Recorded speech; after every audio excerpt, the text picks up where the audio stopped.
শুধু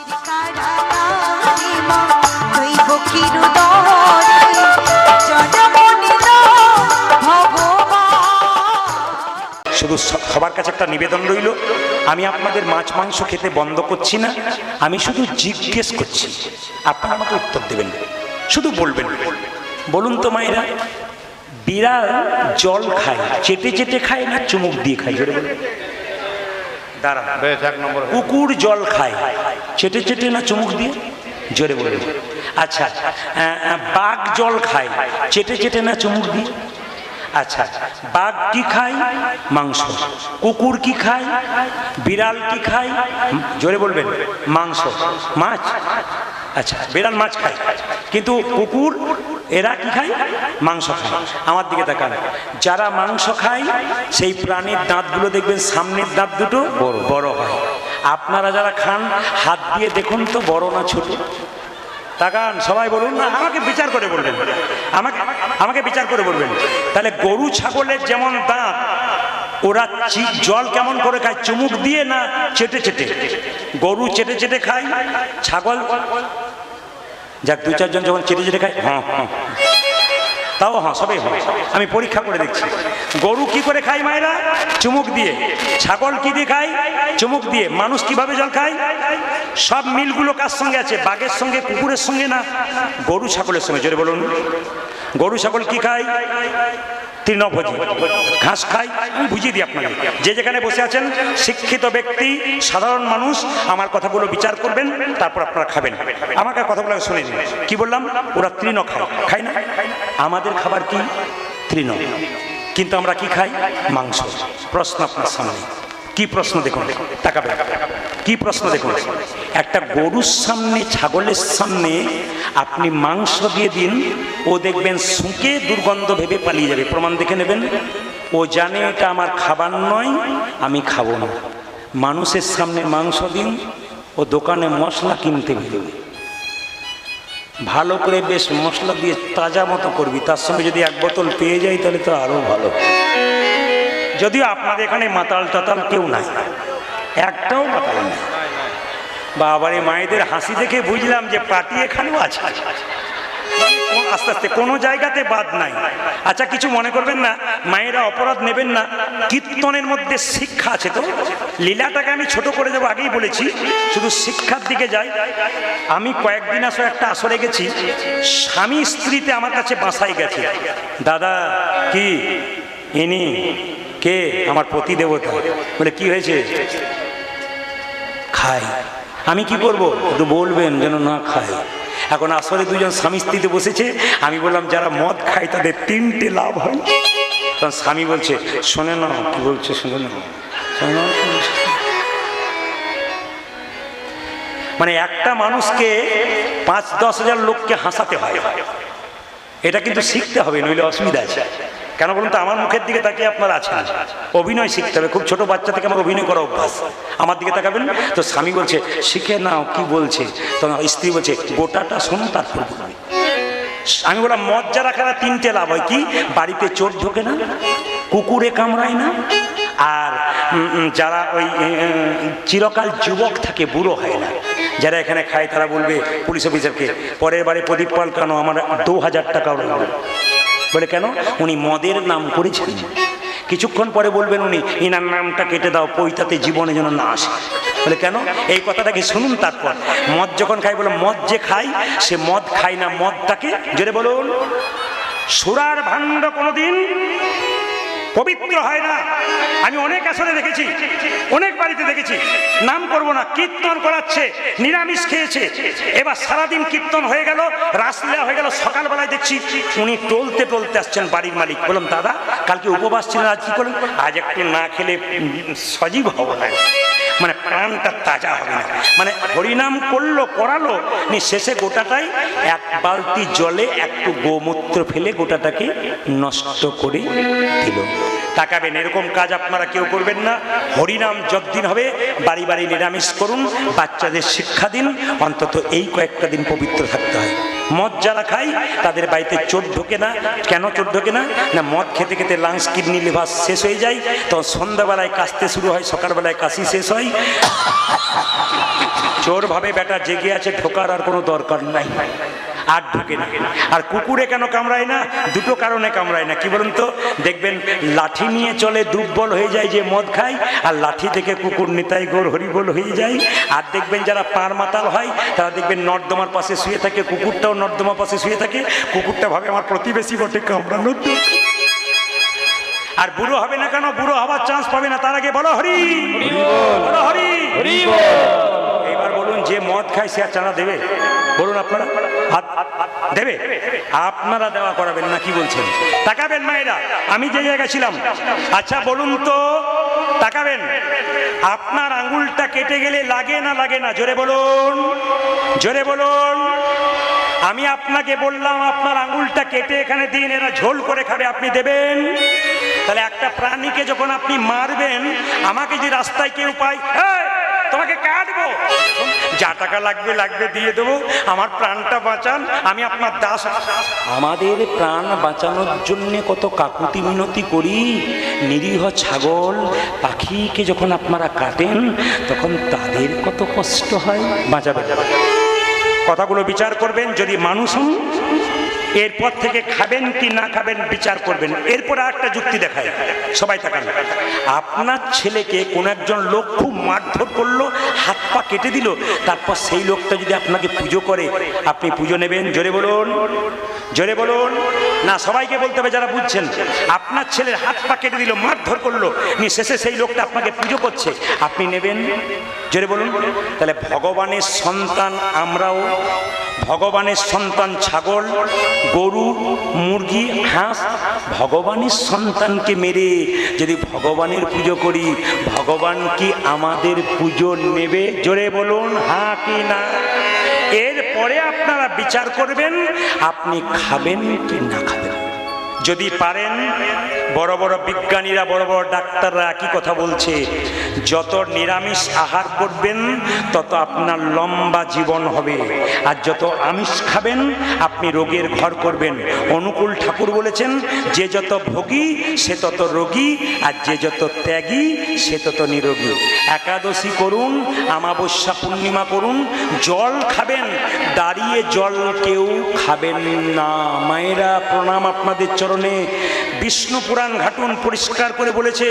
আয়ুর্বেদ শাস্ত্র ঘাটুন, পরিষ্কার করে বলেছে। কি খুব সুন্দর নিয়ম বলে দিয়েছে, কি দাঁড়িয়ে দাঁড়িয়ে জল খেলে আপনার হাঁটুতে কোমরে এমন ব্যথা হবে, আপনি চিকিৎসা করাবেন, কিছুদিন ওষুধ খাবেন, ভালো হবে, আবার হবে। তাই দাঁড়িয়ে কেউ জল পান করবেন না। নিবেদন রইল, আপনাদের বাচ্চাকেও দেবেন না। কিছু কিছু শিক্ষা আছে। সবাই হাত তুলুন, এরপর থেকে আপনারা কি করবেন আপনাদের বিচার। হাত তুলুন।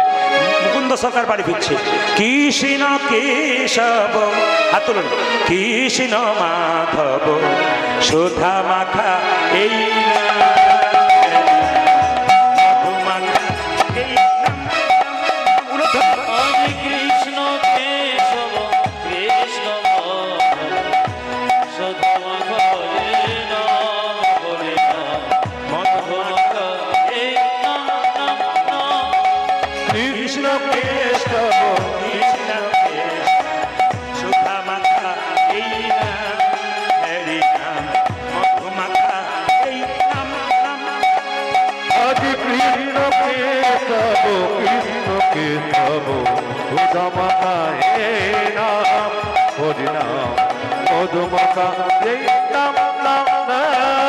এই নাম জপ হলো আপন নারী, এই নাম জপ হলো আপন নারী, এই নাম জপ হলো আপন নারী।